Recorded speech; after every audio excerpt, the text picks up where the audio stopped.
안녕하세요. 박민수 원장입니다. 오늘은 면역력을 좌우하는 5가지 방어 호르몬에 대해서 말씀을 드리려고 하는데요. 우리 면역력을 좌우하는 요소들은 굉장히 많죠. 혈관 건강, 장 건강, 스트레스를 좌우하는 정신 건강. 그런데 그 중에서도 호르몬은 매우 중요한 역할을 합니다. 호르몬은 우리 몸의 뭐죠? 조절자죠.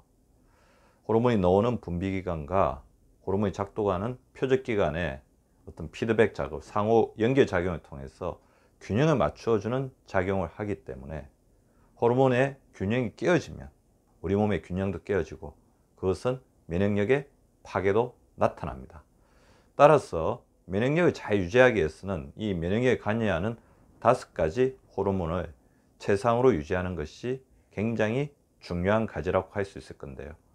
안타깝게도 현대인의 어떤 생활 환경을 살펴보면 면역력을 좌우하는 이 호르몬들의 리듬, 호르몬은 어떻게 보면 균형을 맞추는 것인데 우리 몸의 생체 리듬하고 굉장히 크게 관여가 되어 있거든요.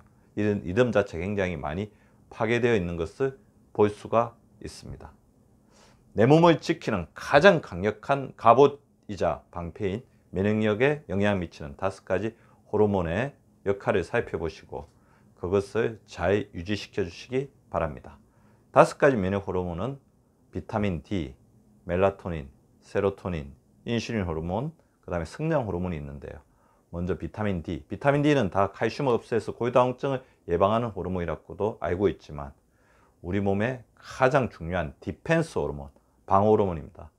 비타민 D가 부족하면 우리 혈관이 손상이 되고 암세포가 쉽게 자라게 됩니다. 따라서 비타민 D를 잘 유지하는 것은 굉장히 중요한데요. 비타민 D는 뭐하고 연관이 있죠? 햇빛이죠. 햇빛을 잘 받아야 되는데 현대인은 햇빛으로부터 점점 멀어지는 생활 습관을 가지고 있거든요. 따라서 하루에 10분이라도 밖에서 햇빛을 받도록 우리의 생활 습관을 재조정하는 것이 필요합니다. 두 번째는 가장 강력한 황산화 효과, 활성산소를 잡는, 활성산소는 우리 몸을 공격해서 세포를 공격하고 세포를 변성시키면서 우리 몸의 노화를 촉진시키고 암까지도 일으킬 수 있는 아주 불안정한 산소이죠.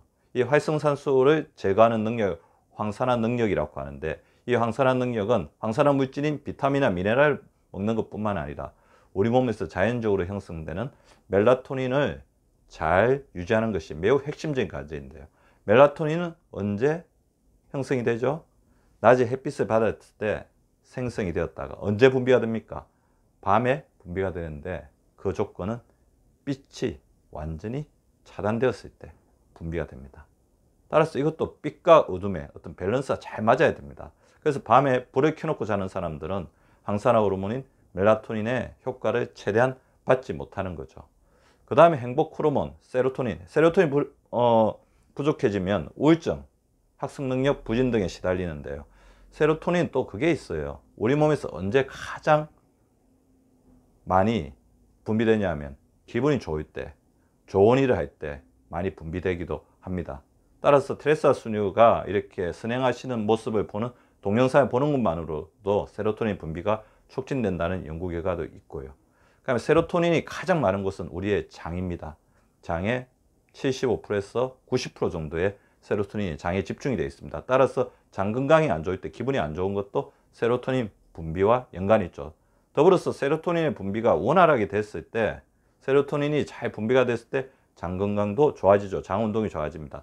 장이야말로 우리 몸의 면역세포의 가장 큰 역할을 차지하는 기관이 아닙니까? 따라서 세로토닌을 잘 유지하는 게 중요합니다. 세로토닌을 잘 유지하려면 가장 중요한 것, 아까 말씀드렸죠. 좋은 생각을 하고 선행을 해야 됩니다. 그래서 저는 세로토닌을 그 생활 속에서 실천할 수 있는 원칙으로 10피 10칭을 항상 말씀드리는데 10번 웃고 10번 칭찬하십시오. 지금 제 방송을 보면서도 미소를 한번 지어보시거나 하하하하 웃어보시기 바랍니다. 거짓 웃음일 수도 있지만 웃다가 보면 세로토닌이 자꾸 분비가 되고 기분 좋은 생각이 떠오르는 것을 느끼실 수가 있을 겁니다. 그 다음에 두 얼굴의 호르몬 인슐린인데요. 인슐린은 우리 몸이 혈당을 조절하는 거죠. 당을 우리 세포 속으로 집어넣는 역할을 하지만 인슐린 호르몬이 너무 많이 나오면 인슐린 호르몬 자체가 염증인자를 발산시킵니다. 자, 그것은 어떻게 보면 우리 몸에 대한 경고라고 볼 수 있죠. 우리가 탄수화물, 단 음식을 너무 많이 먹게 되면 이것이 비만이 되고 당뇨가 되고 그래서 나중에 세포가 위험해지니까 인슐린이 염적 인자를 만들어서 이것을 그만 이렇게 먹도록 이렇게 조절하는 것일 수도 있습니다. 성장 호르몬은 나이가 어릴 때는 어디서 분비되죠? 그러니까 키를 크게 하는데 하지만 나이가 들어서는 우리 세포를 재생시키고 회춘시키는 호르몬입니다. 성장 호르몬도 언제 분비가 됩니까? 우리가 잠을 잘 때, 특히 깊은 잠을 잘 때 분비가 됩니다. 세로토닌이 많이 분비된 것도 우리 숲에서 즐거운 활동을 할 때 많이 분비된다는 연구 결과가 있거든요. 인슐린도 인슐린 잘 유지하기 위해서는 우리가 정제 탄수화물보다는 가공된 식품보다는 천연 식품을 먹고 그다음에 식후에 운동을 잘 해주는 것들을 준수해야지 인슐린 건강이 지켜질 수 있습니다. 이 5가지 면역 호르몬을 보시면 어떻게 보면 우리 현대인들이 굉장히 부족해지기 쉬운 문명화된 환경 속에서 부족한 것들을 다 이렇게 이야기하고 있는 것 같아요. 낮에 빛을 쬐야 되고 밖으로 나가야 되죠.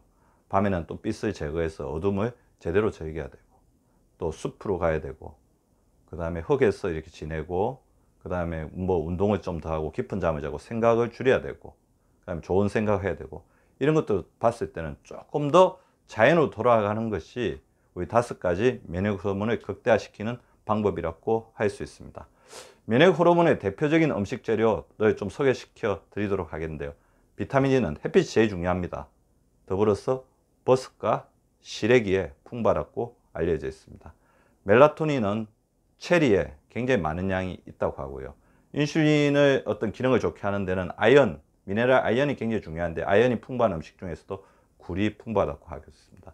세로토닌의 어떤 재료가 되는 트립토판은 바나나에 굉장히 많다고 하거든요. 그래서 밤에 바나나를 먹으면 잠이 잘 오는 것도 세로토닌 분비하고 연관이 있겠죠. 성장 호르몬은 허벅지가 굉장히 중요해요. 그래서 우리가 허벅지 근육을 잘 유지하는 것이 성장 호르몬을 풍부하게 할 수 있다고 하는데 성장 호르몬 재료가 되는 아르기닌이 풍부한 음식은 닭고기입니다. 이 5가지 음식을 잘 살펴보시고 아주 건강한 음식들입니다. 잘 조화롭게 식사를 챙겨주시면 좋을 것 같습니다.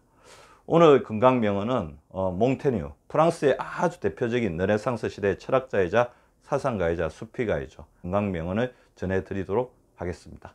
건강은 매우 소중하며 단 하나밖에 없는 것이다. 실제로 시간과 노력 그리고 재산뿐 아니라 건강을 얻기 위한 삶 또한 준비했을 때 얻을 수 있는 것이다. 우리 구독자분들은 항상 이런 마음가짐으로 이 건강한 생활을 영위하고 계실 거라고 저는 믿습니다. 오늘도 건강하고 행복한 하루 보내시기 바랍니다.